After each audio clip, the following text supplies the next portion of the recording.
মধ্যপ্রাচ্যের আকাশে আবারও যুদ্ধের দামামা। ইউএস সামরিক ঘাঁটিগুলো লক্ষ্য করে একের পর এক ধেয়ে যাচ্ছে ইরানের ব্যালিস্টিক মিসাইল ও আত্মঘাতী ড্রোন।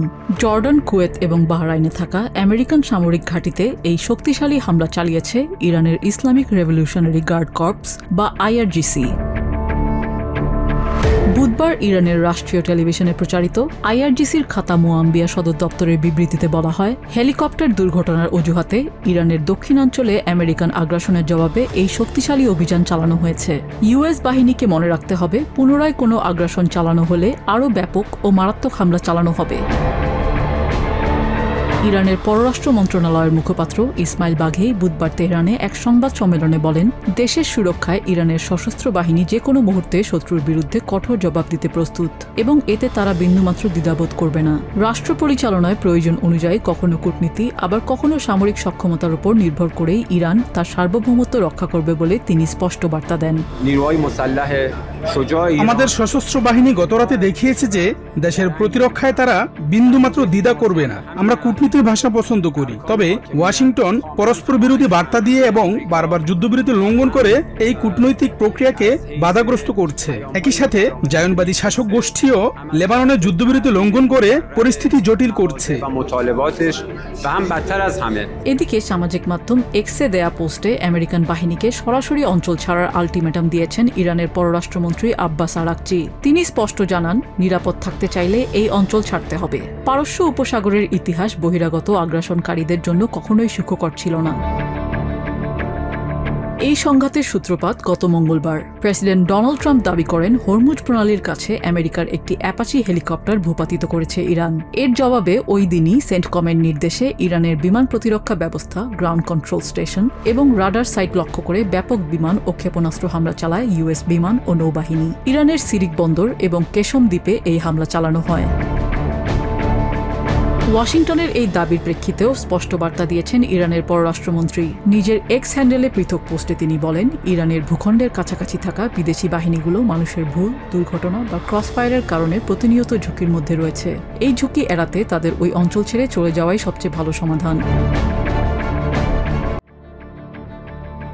ইউরোপিয়ান ইউনিয়নের নতুন নিষেধাজ্ঞা রাশিয়ার সার্বভৌম নীতিতে কোনো প্রভাব ফেলতে পারবে না বলে সাফ জানিয়ে দিয়েছে মস্কো। বুধবার এক সংবাদ সম্মেলনে রুশ পররাষ্ট্র মন্ত্রণালয়ের মুখপাত্র মারিয়া জাকারোভা ব্রাসেলসের এই পদক্ষেপকে পাগলামি বলে অভিহিত করেন। তিনি হুঁশিয়ারি দেন, এই অন্যায্য নিষেধাজ্ঞার বিরুদ্ধে রাশিয়া অত্যন্ত কঠোর ও সক্রিয় পদক্ষেপ নেবে। ইউরোপিয়ান ইউনিয়নের নিষেধাজ্ঞা আমাদের সার্বভৌম নীতিতে কোনো প্রভাব ফেলতে পারবে না। ব্রাসেলসের এই পদক্ষেপ মূলত একটি পাগলামি। এই অন্যায্য ও একতরফা নিষেধাজ্ঞার বিরুদ্ধে রাশিয়া অত্যন্ত কঠোর ও সক্রিয় পদক্ষেপ নেবে। এর পাশাপাশি ভূমধ্যসাগরে রাশিয়ার তেলবাহী জাহাজ বা শ্যাডো ফ্লিট আটক ও তল্লাশির যে সিদ্ধান্ত ইইউ নিয়েছে তারও তীব্র নিন্দা জানিয়েছে ক্রেমলিন। রাশিয়া বলছে, আন্তর্জাতিক সমুদ্র আইন লঙ্ঘন করে বেসামরিক বাণিজ্যিক জাহাজে সামরিক শক্তি প্রদর্শন করা আন্তর্জাতিক আইনের চরম লঙ্ঘন। আন্তর্জাতিক আইনে শ্যাডো ফ্লিট বলে কিছু নেই। এটি ইইউর রাজনৈতিক চক্রান্ত। বাণিজ্যিক জাহাজের বৈধ স্বার্থ এবং সমুদ্রের নিরাপত্তা রক্ষায় রাশিয়া তার রাজনৈতিক ও আইনি সমস্ত হাতিয়ার ব্যবহার করার অধিকার রাখে। রাশিয়ার এই অনমনীয় অবস্থানের মধ্যেই ইউক্রেনের ইউরোপিয়ান ইউনিয়নে অন্তর্ভুক্তির প্রক্রিয়া নিয়ে ইতিবাচক ইঙ্গিত দিয়েছে জার্মানি। বার্লিনে এক যৌথ সংবাদ সম্মেলনে জার্মান পররাষ্ট্রমন্ত্রী জোহান ওয়াদেফুল জানান, সংখ্যালঘু অধিকার নিয়ে ইউক্রেন ও হাঙ্গেরির মধ্যে আলোচনা বেশ ইতিবাচকভাবে এগোচ্ছে। উভয় পক্ষের মধ্যে আলোচনা ইতিমধ্যেই শুরু হয়েছে। এই প্রক্রিয়াটি যেন অত্যন্ত শান্ত ও যত্ন সহকারে সম্পন্ন করা যায়, তার জন্য আমরা ধৈর্য ধরে অপেক্ষা করতে প্রস্তুত। আমি অত্যন্ত আশাবাদী যে খুব দ্রুতই ইউক্রেনের ইইউ ভুক্তির আনুষ্ঠানিক আলোচনা শুরু হতে যাচ্ছে। হাঙ্গেরির নতুন প্রধানমন্ত্রী পিটার মেজিয়ার এবং ইউক্রেনের প্রেসিডেন্ট ভলোদিমির জেলেনস্কির মধ্যে একটি উচ্চ পর্যায়ের বৈঠক আয়োজনের কাজ চলছে বলে জানিয়েছেন হাঙ্গেরির পররাষ্ট্রমন্ত্রী অনিতা অরবান। তবে ইউক্রেনকে কোনো ধরনের অস্ত্র সহায়তা না দেওয়ার নীতিতে হাঙ্গেরি এখনো অটল রয়েছে। আমরা হাঙ্গেরির প্রধানমন্ত্রী এবং ইউক্রেনের প্রেসিডেন্টের মধ্যে একটি উচ্চ পর্যায়ের বৈঠক আয়োজনের কাজ করছি। তবে কিয়েভকে অস্ত্র সহায়তা না দেওয়ার যে নীতি আমাদের ছিল তা এখনো পুরোপুরি অপরিবর্তিত রয়েছে। একদিকে রাশিয়ার ওপর ইউরোপের নতুন অর্থনৈতিক ও সামরিক চাপ, অন্যদিকে ইউক্রেনকে ইউরোপিয়ান ইউনিয়নের অংশ করার দ্রুত প্রক্রিয়া, সব মিলিয়ে মস্কো ও পশ্চিমাদের মধ্যকার ভূরাজনৈতিক উত্তেজনা যে আরও দীর্ঘস্থায়ী হচ্ছে তা বলাই বাহুল্য। গ্রিসের অন্যতম পর্যটন কেন্দ্র ক্রিট দ্বীপের হেরাক্লিয়ন শহর এখন উত্তপ্ত। লিবিয়া থেকে সমুদ্রপথে রেকর্ড সংখ্যক অভিবাসীর আকস্মিক অনুপ্রবেশের পর দ্বীপটিতে নতুন একটি অস্থায়ী আটক কেন্দ্র তৈরির পদক্ষেপ নেয় সরকার। আর এই পরিকল্পনার খবর ছড়িয়ে পড়তেই বুধবার ব্যানার ফেস্টুন নিয়ে রাস্তায় নেমে আসেন শত শত স্থানীয় বাসিন্দা। গত মঙ্গলবারও ক্রিট উপকূলে আলাদা আলাদা নৌকায় ৩ শতাধিক অভিবাসীকে উদ্ধার করেছে কোস্টগার্ড, যার একটি নৌকাতেই ছিল ১৯২ জন।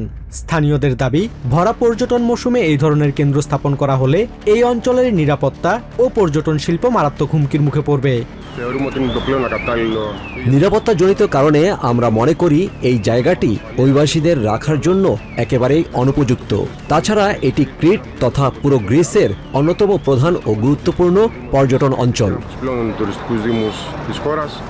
স্থানীয়দের এই তীব্র বিরোধিতার মুখে গ্রিসের অভিবাসন বিষয়ক মন্ত্রী থানোস ফ্লেবোরিস পার্লামেন্টে ক্ষোভ প্রকাশ করেছেন। তিনি সাফ জানিয়েছেন, সব চাপ কেবল ভূখণ্ড বা নির্দিষ্ট কিছু দ্বীপের ওপর ছেড়ে দেওয়া যায় না, স্থানীয় প্রশাসনকেও দায়িত্ব নিতে হবে। আমরা ইতোমধ্যেই অন্য 4টি ইউরোপিয়ান দেশের সাথে আলোচনা শুরু করেছি। আশ্রয় আবেদন নাকচ হওয়া অভিবাসীদের ইউরোপের বাইরে, বিশেষ করে আফ্রিকার কোনো দেশের রিটার্ন সেন্টারে ফেরত পাঠানোর আইনি পথ খুঁজছি আমরা। এই উত্তেজনার মধ্যেই মঙ্গলবার গ্রিক পার্লামেন্টে একটি নতুন অভিবাসন আইন পাশ হয়েছে। এর ফলে অবৈধ অভিবাসীদের দ্রুত নিজ দেশে ফেরত পাঠানো এবং ইউরোপের বাইরে তৃতীয় কোনো দেশের ট্রানজিট হাবে তাদের স্থানান্তর করার পথ আরও সহজ হলো। দুর্ভাগ্যবশত ইউরোপিয়ান ইউনিয়ন এই সমস্যার সমাধান করতে ব্যর্থ হয়েছে। গ্রিসের মতো একটি ছোট দেশকে কোনো ধরনের সমর্থন বা প্রয়োজনীয় মাধ্যম ছাড়াই একা এই বিশাল ইউরোপিয়ান সমস্যার মুখোমুখি হতে হচ্ছে। একদিকে স্থানীয়দের তীব্র প্রতিরোধ, অন্যদিকে সরকারের কঠোর আইনি অবস্থান ইউরোপিয়ান ইউনিয়নের সীমান্ত নীতি ও ভূমধ্যসাগরীয় অভিবাসন সংকটকে এক নতুন জটিলতার দিকে ঠেলে দিচ্ছে। নর্দার্ন আয়ারল্যান্ডের বেলফাস্টের রাস্তায় রাস্তায় এখন কেবলই জ্বলন্ত গাড়ি আর ধ্বংসযজ্ঞের ছাই। গত সোমবার রাতে এক ব্যক্তির ওপর নৃশংস ছুরিকাঘাতের একটি ভিডিও সামাজিক মাধ্যমে ভাইরাল হওয়ার পর মঙ্গলবার রাতভর সেখানে তুমুল তাণ্ডব চালায় অভিবাসী বিরোধী বিক্ষোভকারীরা। এই ঘটনায় হাদি আলোদিত নামের এক সুদানি নাগরিককে গ্রেপ্তার করে আদালতে হাজির করার পরপরই মুখোশধারী শত শত উগ্রপন্থী ভাঙচুর ও অগ্নিসংযোগ শুরু করে। দাঙ্গাকারীরা মূলত বিভিন্ন দেশ থেকে আসা অভিবাসীদের লক্ষ্য করে এই হামলা চালায়। শত শত মুখোশধারী ব্যক্তি বিদেশিরা দূর হও স্লোগান দিয়ে প্রবাসীদের বাড়িঘরে ভাঙচুর চালায় এবং রাস্তায় থাকা অসংখ্য গাড়িতে আগুন ধরিয়ে দেয়। প্রাণ ভয়ে অনেক পরিবার নিজেদের ঘরবাড়ি ছেড়ে পালাতে বাধ্য হয়। Terrifying, I was with my dog at the house, so I had to escape through the back door. Whenever my neighbor's dog was trapped in the house, so they were also trying to break into their house to get the dog. But I was lucky enough that my friends live nearby, so they let me crash for the night. এই ঘটনার পর Northern Ireland বিষয়ক মন্ত্রী Hillary when কড়া বার্তা দিয়েছেন। তিনি জানিয়েছেন, রাস্তায় শৃঙ্খলা ফেরাতে এবং উগ্রপন্থীদের দমন করতে আরও 200 অতিরিক্ত পুলিশ মোতায়েন করা হচ্ছে।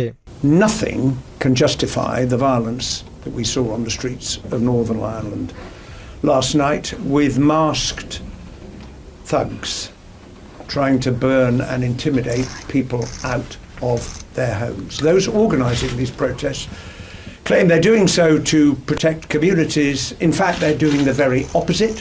এই অরাজক পরিস্থিতির তীব্র নিন্দা জানিয়ে ব্রিটিশ প্রধানমন্ত্রী কিয়ার স্টারমার পার্লামেন্টে কড়া বার্তা দিয়েছেন। রাস্তায় শৃঙ্খলা ফেরাতে এবং উগ্রপন্থীদের দমন করতে আয়ারল্যান্ড পুলিশকে পূর্ণ সমর্থনের কথা জানান তিনি। We are united in calling for calm and determined to restore order, support the police and all those on the front line, and ensure that justice is done. বেলফাস্টের মিথোডিস্ট মিশনের পক্ষ থেকে এই সহিংসতাকে অরাজকতা বলে উল্লেখ করা হয়েছে।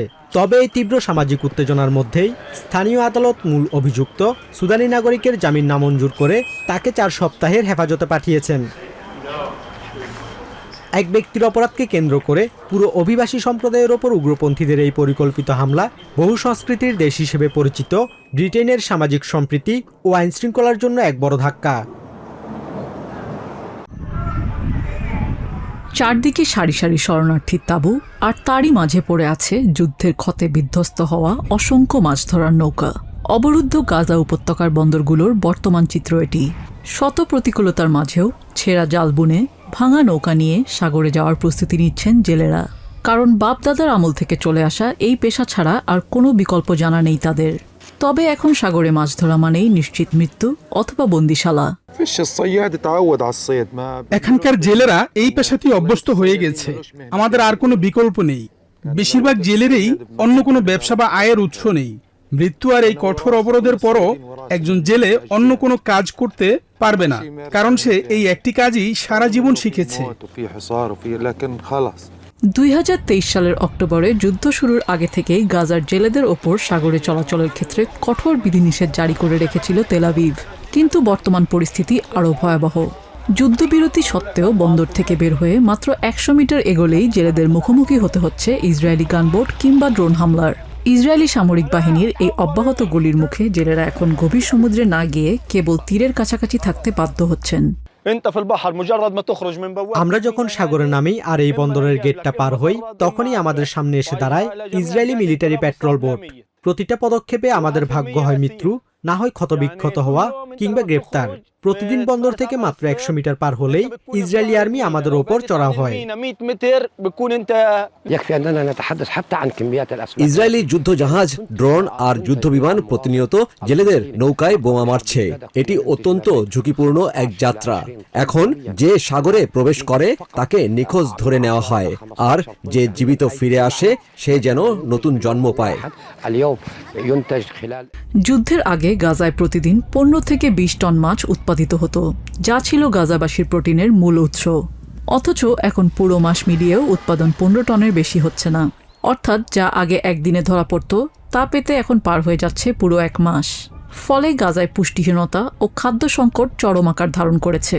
জাতিসংঘের তথ্য মতে কেবল এপ্রিল মাসেই 3500 শিশু তীব্র পুষ্টিহীনতার শিকার হয়ে হাসপাতালে ভর্তি হয়েছে।